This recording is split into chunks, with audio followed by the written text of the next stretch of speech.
Hey everyone, and welcome to another deep dive with yours truly. This time, we're going to be tackling ethical non-monogamy. E&M. E&M. Yeah. Exactly.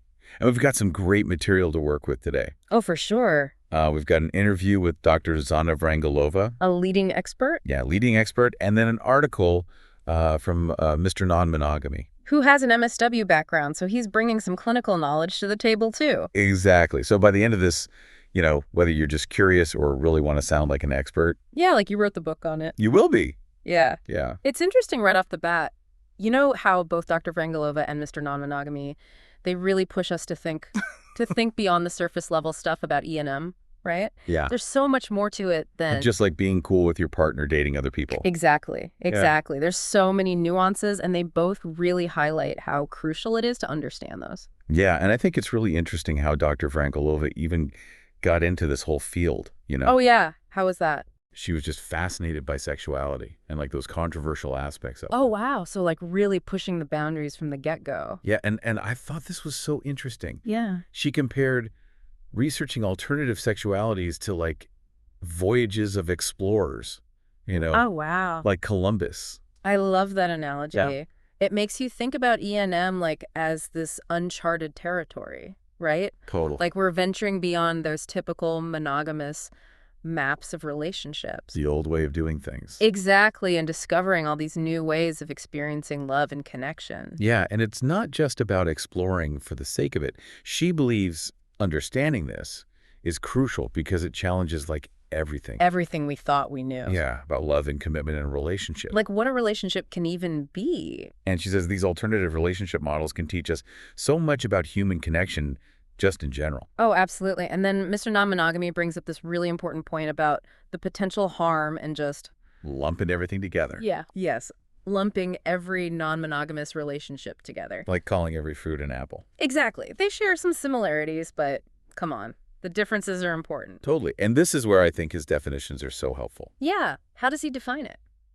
So he defines E&M as any relationship structure where every single person involved So everyone knows. and consents to their partner having other romantic or sexual relationships. Okay, so this is like Not a cheating scandal. not even close. This is transparency. From the get-go. Informed consent right from the beginning. Yes, and to break it down even further, he gives us these distinct categories. Okay, I'm ready. Polyamory, Okay. open relationships, swinging, and relationship anarchy. Ooh, getting a little wild there. A little bit, yeah. And it's so important to remember what Dr. Vrangelova said, that Each of these has. each form has its own unique dynamics. Okay. It's not a one-size-fits-all kind of thing. Definitely not. All right, hit me with these categories.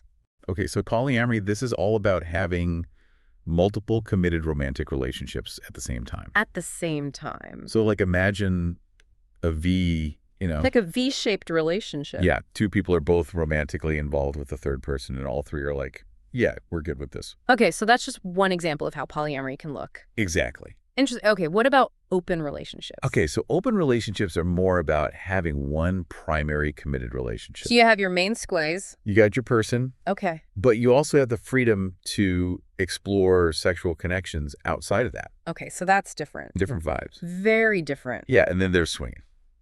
Okay, tell me about swinging. So this is often more about those purely sexual experiences. So not necessarily romantic. Not necessarily. Okay. More about the physical, Got it. often with other couples. Okay. And then we got relationship anarchy. Okay. That sounds... This one throws the rule book out the window. Oh, wow. Yeah, like Got it. completely No rule. no prepackaged labels or expectations. Wow, so it's all about like letting people define their connections however they want. Exactly. However they want. It really pushes the boundaries. It does. It really does. So, okay, let's say someone's listening to this and thinking, okay, this sounds interesting, but like, how do I even... Where do I start? Yeah, where do you even begin? What are the ground rules here? Yeah, Mr. Non-Monogamy, he lays out some core principles for us. Okay, lay them on me. Okay, so informed consent, open communication, mutual respect, and a whole lot of self-awareness. So basically, don't just dive in head first. No. Do your research. Yeah, know what you're getting into. Understand the complexities. Be honest with yourself and your partner. Big time. And this really echoes what Dr. Vrangelova was saying about needing the right skills and tools. To make E&M work. Yeah, they both highlight that successful E&M requires conscious effort. Clear communication. and a willingness to challenge your own assumptions. So it's not always easy. No, not always easy. There are some challenges. What kind of challenges are we talking about?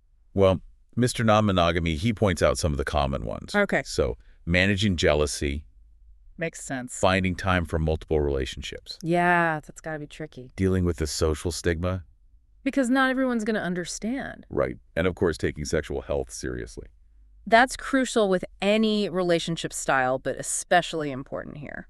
Yeah, absolutely. And Dr. Vrangelova, she really emphasizes that self-reflection piece. Yeah, what does she say about it? She urges anyone considering E&M to really think about their motivations, Okay. their ability to communicate openly and honestly, and their capacity for handling those bumps in the road. So, like, being realistic about it? Exactly. Yeah, it sounds like this journey demands a lot of self-awareness and emotional maturity. For sure. And there's this common misconception Oh, what's that? that E&M is just for the privileged. Like it's a luxury lifestyle choice or something. Right. So what do our experts say about that? They both push back against that stereotype pretty hard. And they say that while, certain privileges might make it a bit easier, Okay. non-consensual non-monogamy, or as most people know it, cheating happens across all socioeconomic levels. So it's not just a rich people problem. Not at all. It's a human problem. Yeah, makes sense. Yeah. Okay, so if it's not just a privilege thing, why is E&M gaining so much traction then? Yeah. Why is it becoming so popular? Like, what's driving this shift? Well, it seems like there's a growing desire for more flexibility and autonomy in relationships. Okay, so people wanting to create relationships that actually work for them. Exactly. Instead of feeling pressured to conform to that one-size-fits-all model. It's like saying, hey, instead of trying to squeeze ourselves into this box, let's Yeah. build our own structure. It's our own relationship. Yeah, one that actually fits. I love that. And it kind of recognizes that one person can't necessarily fulfill all of your needs and desires. Right, like your partner doesn't have to be your everything. Yeah, like your soulmate, best friend, therapist, all rolled into one. It's exhausting. It's a lot of pressure for one person. So much pressure. So this allows for a more expansive view of love and connection. Yeah, acknowledging that you can have different types of relationships with different people. And each one can serve different purposes in your life. So maybe you have one partner who's like your adventure buddy, Okay. and another who's like your intellectual sparring partner, I like it. and another who's like your emotional support system. Okay, so it's about embracing that complexity of human connection, Always. allowing for more nuanced relationships. And what's interesting is that this often requires a level of communication and transparency that can actually strengthen relationships. Really? Even if they look different from the traditional model. Yeah, because you can't just coast along on assumptions. You have to be upfront. You got to be explicit about your needs, your boundaries, your expectations. And that kind of open communication can be so powerful. In any relationship. Yeah, not just E&M. This all makes E&M sound pretty appealing. It does sound pretty great. But I'm sure there's another side to this coin, right? Yeah, for sure. Like it can't all be sunshine and roses. It's not a magic solution. Definitely not. And it's not for everyone. Yeah, it takes a lot of work. Self-awareness, a willingness to constantly communicate and renegotiate boundaries. Sounds like it requires a whole different level of emotional intelligence. Than a traditional monogamous relationship. Right, and let's not forget about the societal pressure. Oh yeah, people judging you. To conform to monogamy. Yeah, choosing to do relationships differently can be tough. Even if you know in your heart it's right for you. You might face judgment, misunderstanding, even rejection. From people who just don't get it. It takes courage. Yeah, it takes guts to go against the grain like that. So it sounds like for those who are genuinely ready to embrace the challenges and put in the work. The rewards can be incredible. Yeah, deeper connections, greater self-discovery, and a more authentic way of experiencing love and relationships. It's about expanding our understanding of what's possible. Challenging those limiting beliefs. About love and relationships. It's not about saying E&M is better than monogamy. Right. But it's acknowledging that there are different ways to do relationships. What works for one person might not work for another. It's all about having the freedom to choose what works for you. Instead of feeling trapped. By those societal expectations. That's pretty empowering. And honestly, that's where I think the real power of E&M lies. I think so too. It pushes us to question those assumptions, to think outside the box, and to really define what love and commitment mean. To us on a personal level. Instead of just accepting the default setting, Yeah. you're consciously choosing how you want to structure your relationships. It takes a lot of self-awareness. Yeah. and a willingness to challenge the status quo. Absolutely. And Dr. Vrangelova brings up a good point about that. What's that? She says that E&M requires specific skills and tools Okay. that we aren't necessarily taught. In our society. So what are those essential skills and tools? Yeah. And what resources would be most valuable for someone venturing into this world?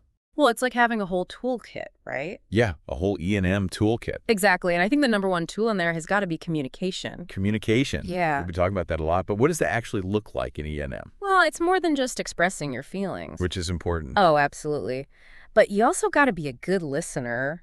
Yeah. Really understand your partner's perspective and be able to communicate your own needs and boundaries. So clearly and compassionately. Exactly. It's like taking communication 101, but on hard mode. Advanced level communication. Yeah. And then you got to get really comfy with setting boundaries. Okay. Like really comfy. You have to be able to say what you're okay with and what you're not okay with. And respect the boundaries your partner set. Yes, absolutely. Which can be tricky. Oh, for sure. Especially when you're juggling multiple relationships. Right. Each with its own dynamics and expectation. Exactly. And then there's emotional intelligence. Okay. Understanding and managing your own emotions is key, but you also got to be tuned into your partner's emotions. Because let's be real, jealousy is going to come up. It probably will at some point. Even in the most secure relationships. Even with amazing communication. So That's where self-awareness comes in. self-awareness is key. It's like your superpower. Okay. You know, understanding it triggers your insecurities, your attachment style. All that stuff. Yeah, it can help you navigate those tricky emotions. In a healthy way. Exactly. So it's about recognizing those feelings and like addressing them head on. Instead of letting them build up. Right. And potentially explode into a big fight. And developing these skills, that takes time. It does. And effort. It's a journey. It's a process. Of learning and growth. So what resources are out there for people who want to work on these skills? Well, therapy can be incredibly helpful. Especially for people who are new to E&M. Or facing some specific challenges. And there are therapists who specialize in working with non-monogamous folks. Individuals and couples. They can help with communication skills, navigating relationship dynamics, working through those emotional roadblocks. Like having a coach in your corner. Yeah, exactly. And I imagine it can be especially helpful with dealing with the stigma. Oh, absolutely. The societal pressure can be really tough. Yeah, so therapy can help with that. And beyond therapy, there are also some amazing online communities and support groups. Where people practicing E&M can connect. Share their experiences, offer advice. So important to have that sense of community. Especially when you're doing something that's often misunderstood. Yeah, feeling less alone on that journey. Definitely. So we've covered a lot in this deep dive. We have different forms of E&M core principles, challenges, skills. What stands out to you from all this? I think for me, what really resonates is that E&M is more than just a relationship style. It's like a whole different way of thinking about love and commitment and connection. It's a lifestyle. It really challenges us to question our assumptions. To step outside the norms. And create relationships that really align with our values and desires. Beautifully said. And while it can be incredibly rewarding, It's not a one-size-fits-all solution. it takes courage. Commitment. And a willingness to learn and grow. So if this deep dive has sparked your curiosity, Keep exploring, keep learning. and if you choose to embark on this journey, remember those core principles. Consent, communication, respect. Those are key. Absolutely. Thanks for joining us on this exploration of ethical non-monogamy. So it's not enough to just like read about it. No, you got to have those practical skills. To actually navigate these relationships. Yeah, like I said before, it's like you need that well-stocked toolkit. That E&M toolkit. Yeah, and at the top of that list got to be communication. Okay, communication, we've talked about it a lot, but what does that look like in practice? Well, it's more than just being able to, tell your partner how you feel. Right. It's also about listening. Really listening. Yeah, really understanding their perspective and then being able to clearly and compassionately communicate your own needs. And boundaries. Exactly. Like it's next level communication. It is. You got to be a master communicator for this. And then boundaries. Oh, yeah. Got to talk about those. Boundaries are huge. You have to be able to articulate what you're okay with and what you're absolutely not okay with. For yourself? Yeah, and then respect the boundaries that your partners set for themselves. Which can be tough. It can be because you're juggling multiple relationships. With different expectations. Different dynamics, yeah. And then there's the whole emotional intelligence piece. Oh, yeah. Emotional intelligence is huge here. What does that even mean in this context? Well, first of all, you got to be able to understand and manage your own emotions. Okay, makes sense. But you also have to be attuned to the emotions of your partner. All of your partners. Yeah, all of them. Because let's be real, jealousy's going to happen. Oh, it's going to come up at some point. No matter how secure you are. No matter how much you communicate. So how do you deal with that? That's where that self-awareness comes in. Oh. Remember that superpower we talked about? Yeah. So, understanding your triggers, your insecurities, your attachment style, that can help you navigate those tough emotions. So you're not letting them control you. Exactly. You're recognizing them and dealing with them. Yeah, addressing them head on instead of letting them fester. Right. And potentially blow up into a huge fight. And this all takes time. It does. And effort. Like we've been saying, it's a process. So any resources for people who are like, okay, I need help developing these skills? Well, therapy can be a great resource. Especially for people new to E&M. Or if you're hitting some roadblocks in your relationships. And, there are therapists who specialize in working with non-monogamous folks. Individuals and couples. They really get it. They get it. And they can help you with communication skills, navigating all the dynamics and working through those emotional hurdles. It's like having that coach in your corner. Exactly. And I imagine it can be helpful for dealing with the stigma, too. Oh, absolutely. That societal pressure can be a lot. Yeah. So therapy can be a safe space to process all that. For sure. And there's also those online communities and support groups. That we talked about before. Yeah, where people practicing E&M can connect. Share their experiences. Offer advice. It's so important to have that community. Especially when you're doing something that's not always understood or accepted. Yeah, feeling less alone in that journey. Exactly. Well, we've covered a lot of ground today. We talked about different forms of E&M. Core principles and those essential skills. For making it work. What are your final thoughts? I think what's most important is that E&M is more than just a relationship style. It's a whole different way of thinking about love. And commitment. And connection. It really challenges us to question everything. Oh, assumptions? The norms. And create relationships that truly align with what we want. And what we need. Exactly. And while E&M can be amazing, it's not for everyone. It takes courage, commitment, a willingness to learn and grow. So if you're intrigued, keep exploring. Keep learning. And if you decide to go down this path, remember those core principles. Consent, communication, and respect. Those are key. Thanks for joining us on this deep dive into ethical non-monogamy.